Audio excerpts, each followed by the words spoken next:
2016 में ICIC bank और वीडियोकॉन के एक शेयर होल्डर अरविंद गुप्ता ने पीएम मोदी को एक लेटर लिखा। उस लेटर में उन्होंने लिखा कि कैसे आईसीआईसी बैंक की सीईओ चंदा कोचर ने अपनी पावर्स का मिसयूज करा है। उन्होंने वीडियोकॉन को लाखों बल्कि करोड़ों के लोन्स पास करे हैं और इन लोन को पास करे हुए 10 साल से भी ज्यादा हो गए हैं और ये अभी तक रिकवर नहीं हुए हैं।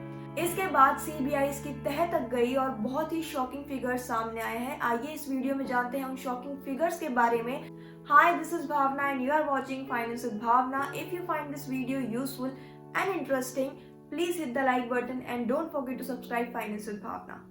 2019 में ईडी ने ये पूरा केस इन्वेस्टिगेट करा और आईसीआईसी बैंक की सीईओ चंदा कोचर को और उनके हस्बैंड दीपक कोचर और इनके साथ वीडियोकॉन के ओनर वेणुगोपाल को अरेस्ट कर लिया। चंदा कोचर और वेणुगोपाल तो बेल पर निकल गए, लेकिन दीपक कोचर को 6 महीने जेल की हवा खानी पड़ी।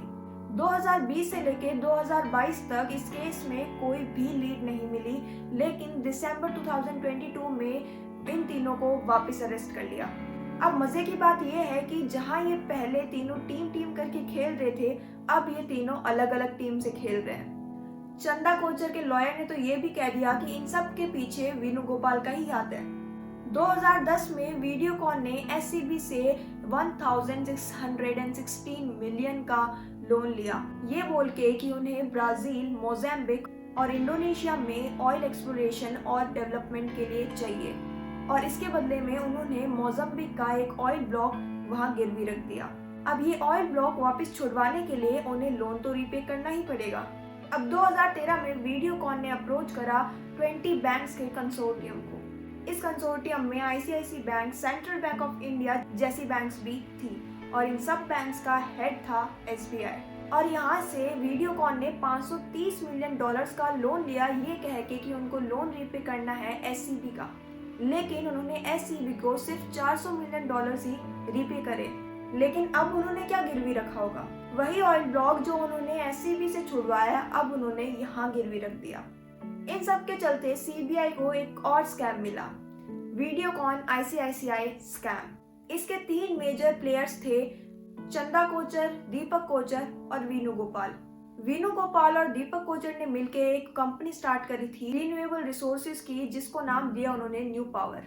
इस कंपनी में इन दोनों की 50-50% पार्टनरशिप थी।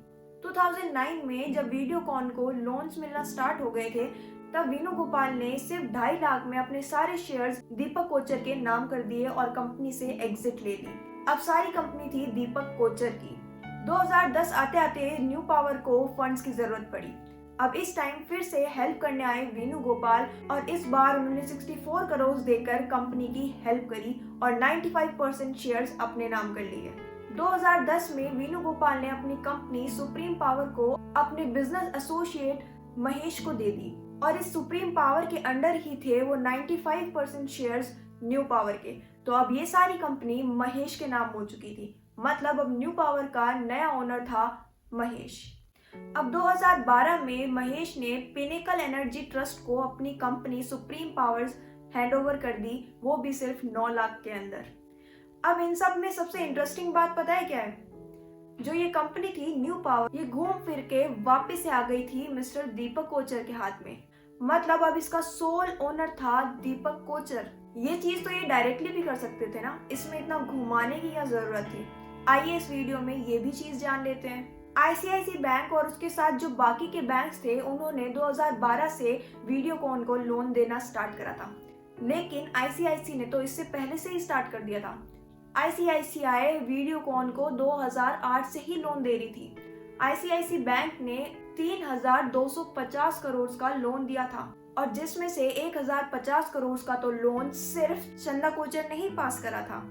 अब जैसे कि हमें पता है कि वीडियोकॉन का क्रेडिट स्कोर तो बिल्कुल भी अच्छा नहीं था, तो आईसीआईसी बैंक इतना मेहरबान क्यों थी वीडियोकॉन पे, या ये बोलूं वेणुगोपाल पे? क्योंकि चंदा कोचर की इस हेल्प को वेणुगोपाल ने पूरी तरह से रीपे करा है। कैसे? आइए जानते हैं। वेणुगोपाल ने चंदा कोचर को 3 तरह से हेल्प करी। पहला, चंदा कोचर के हस्बैंड दीपक कोचर को कंपनी का सोल ओनर बना के।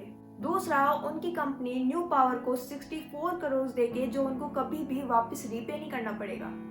और तीसरा खुद की कंपनी दीपक कोचर के नाम करके, वो भी सिर्फ 9 लाख के अंदर।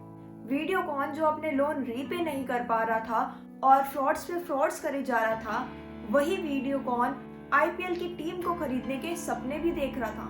2010 में वेणुगोपाल ने डेक्कन चार्जर्स और इसके साथ राइजिंग पुणे को खरीदने की कोशिश करी थी, बट बाय हार्ड लक उनकी ये कोशिश कामयाब नहीं हुई।